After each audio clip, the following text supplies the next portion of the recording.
सर्वांना अक्षय तृतीयेच्या खूप खूप शुभेच्छा.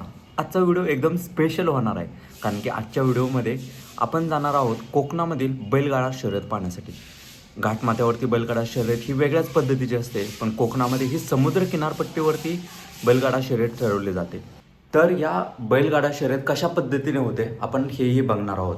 आणि महत्त्वाचं म्हणजे आपण लाडगरला चाललो आहे, म्हणजे तेथील परशुराम भूमी आणि तामस तीर्थ, दत्तांचं मंदिर, हे सर्व काही या व्हिडिओमध्ये आपण कव्हर करणार. त्यामुळं आय होप तुम्हाला हा व्हिडिओ नक्की आवडेल. व्हिडिओ नक्की आवडला तर नक्की लाईक करा, शेअर करा आणि आपल्या मित्रांना सोबत घेऊन लाडगरला नक्की फिरायला जावा. लाडगर बीचला जाण्यासाठी अनेक पर्याय उपलब्ध आहेत. बाईक असते, रिक्षा असते आणि हां, पाठीमागून बस पण आहे ना, ती बस पण लाडगरलाच चाललेली आहे, म्हणजे तुम्ही कसंही जाऊ शकता. तर ठीक आहे. दापोलीमध्ये आल्यानंतर आहे ना, हा आहे बुरुंडी नाका आणि इथं आपल्याला जवळ डॉक्टर बाबासाहेब सावंत कोकण कृषी विद्यापीठ पाहायला भेटतं. आणि इथून हा जो रोड जातो, हा रोड जातो लाडगर बुरुंडी या भागाकडे. माहिती आहे का, आपले रूल्सच ना लई वेगळे आहेत आणि खतरनाक आहेत. आज मी म्हणजे इकडं ह्याला चाललेलो आहे, लाडगरला चाललो आहे, पण एका वेळेस मी किती पॉईंट कव्हर करणार आहे माहिती आहे का, ते मलाही माहीत नाही. कारण की परशुराम भूमी असणार आहे, लाडगरचा बीच असणार आहे, लाडगरच्या आज स्पर्धा असणार आहेत, म्हणजे असं बरंच काही. म्हणजे मी त्या प्लॅननेच बाहेर पडतो की जेणेकरून मला एका वेळेस अनेक मल्टिपल व्हिडिओज भेटतील आणि ते तुम्हाला शेअर करता येतील. फायनली म्हणजे ज्या ठिकाणी लाडगर बीचवरती ज्या बैलगाड्या शर्यत होणार आहेत, समुद्र किनाऱ्यावरती या बैलगाड्यांची शर्यत असणार आहे, त्यामुळे पाहण्यासाठी एक वेगळाच आनंद असणार आहे. आपण घाटावरच्या तर बघितलं असेल, एक पटांगण असतं, मैदान असतं आणि तिथे छकड्यांवरती त्या बैलगाड्यांची शर्यत असते. तर ही समुद्राच्या तटावरती कशा पद्धतीने केली जाते ते आपल्याला पुढं आपण बघू. आता बघू बैलगाड्या शर्यत कुठून कुठून काय आले, काय आहे ते.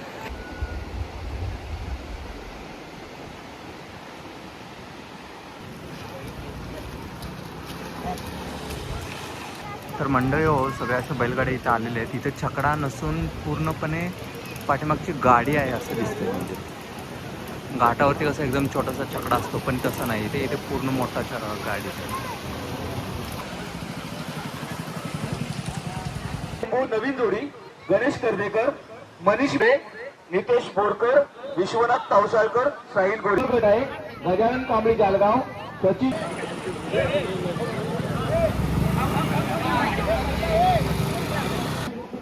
सर्वांना एक विनंती आहे की ही स्पर्धा चालू असताना कोणाची बाईक.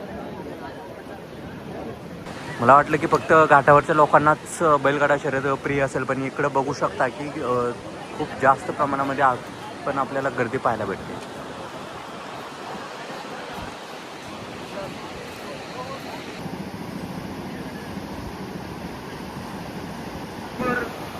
स्पर्धकांनी या स्पर्धेमध्ये सहभाग नोंदवलेला आहे, त्यांचंही या संघटनेच्या वतीनं मनपूर्वक आभार.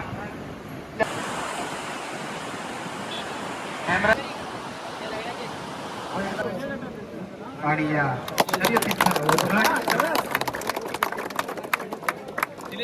हॅलो आहे सुभाष बोरकर, ओकळा व शंभू ही नवीन जोडी आहे. संदीप मोरे, नितेश बोरकर, विश्वनाथ तावसाळकर आणि साहिल गोरुले. थोड्याच वेळात दापोली लाडगरमधील बीचवरील समुद्र किनारपट्टीमध्ये बैलगाडा शर्यत एकदम जबरदस्त होणार आहे. त्याचा तुम्हाला सगळा व्हिडिओ मी दाखवतो. कोकणामधील जी किनारपट्टीवर बैलगाडीचं अंतर आहे ना, हे खूप जास्त आहे. म्हणजे जवळपास 1 किलोमीटर हे पळवतात. त्यामुळे एक बघण्यासाठी वेगळंच असणार आहे, कारण की 1 किलोमीटर जी बैलांची कॅपॅसिटी कंटिन्यू ते धावायचं आणि त्याच्यामध्ये नंबर काढायचा, प्लस या रेतीमधून चालायचं, म्हणजे हे थोडंसं खूप डिफिकल्ट आणि एकदम असं वेगळंच असणार आहे. त्यामुळे ते पाहण्यासाठी खूप मजा येणार आहे. बघू आपल्याला. यार आता जर ड्रोन असतं तर कसला शॉट भारी इकडून असा आला असता ना, नादच करू नका. बघू, तुमची जर कृपा राहिली, आशीर्वाद असेल तर घेऊ आपण लवकरच ड्रोन घेऊ आणि मस्तपैकी असेच व्हिडिओ तुम्हाला घर बसल्या दाखवत राहू. चला आता जाऊ, नाहीतर बैलगाड्या तिकडून यायच्या, मी इकडून.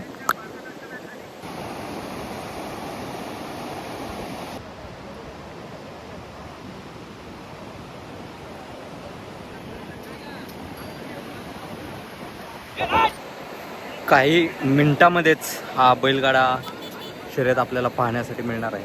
एकदम थरारक असा अनुभव असणार आहे. रेतीमधून कशा प्रकारे होते ते बघू. बैलगाड्याची म्हणजे ज्या लाईन असते तिथंपर्यंत त्यांचं सेटअप लावण्याचं चालू आहे. पर्यंत बघू, समुद्रकिनारा एन्जॉय करा तुम्ही.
टोटल म्हणजे आजच्या स्पर्धेसाठी 24 बैलगाडा होता.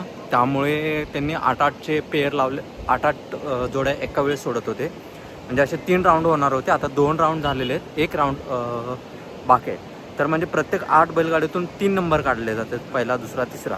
आणि त्यांची लास्टला जो 4था राऊंड होणार आहे त्यांची 9 बैलगाड्यांची जोडी लावून प्रत्येक जणांना म्हणजे त्यातून 3 काढणार, पहिला, दुसरा, तिसरा. अशा पद्धतीचे हे बैलगाडा शर्यत आहे चालू सध्या. आता बघू, आतून एक शेवटचा नाही, अजून 2 राहिलेत. एक 8व्या फेरीमधला 1 म्हणजे 8 बैलगाडींचा 1 आणि लास्ट असेल तो फायनल.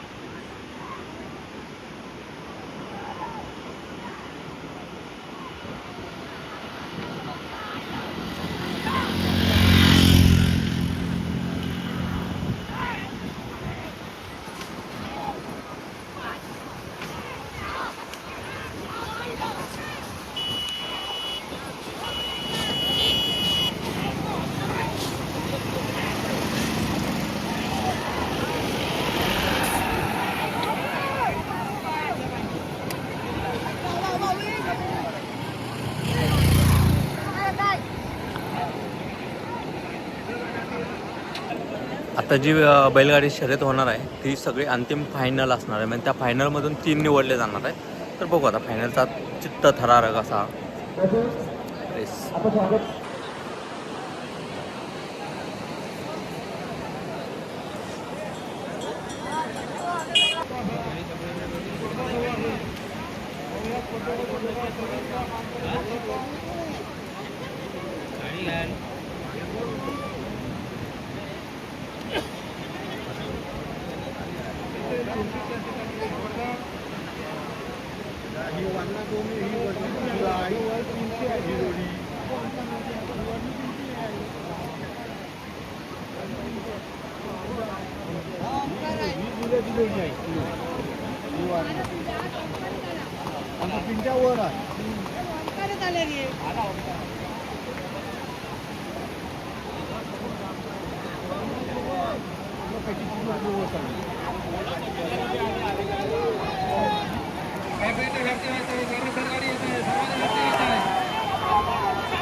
तर अशा पद्धतीचा हा बैलगाडाचा शर्यत किनारपट्टीवर आपण पाहिलेलं आहे.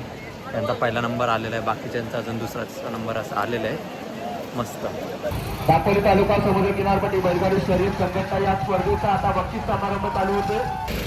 तर फायनली आता आपण इथून निघू. बक्षीस समारंभ होणार आहे. जो पहिला दुसरा तिसरा नंबर आलेला आहे त्यांना तर बक्षीस भेटणार आहे.